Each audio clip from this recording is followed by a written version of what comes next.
Kaikki alkoi autotallista Malmössä vuonna 2007 visionäärisestä ideasta kahden naapurin välillä. Unelmamme oli muuttaa ihmisten käsitystä turvallisesta ja kestävästä liikenteestä. Vallankumouksellistaa pyöräteollisuus. Silloin olimme pioneereja, jotka työskentelivät kuormapyörien parissa Ruotsissa. Tänään Cargo Bike of Sweden on yksi Pohjoismaiden johtavista kuormapyöräyrityksistä, jotain jonka olemme saavuttaneet kovalla työllä, jatkuvalla halulla innovoida ja olemalla koskaan tinkimättä siitä, mikä määrittelee Cargo Bike of Swedenin.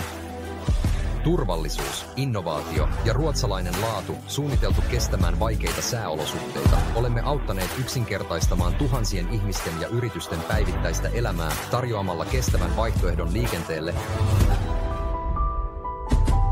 Cargo Bike of Sweden. Jatkuvassa liikkeessä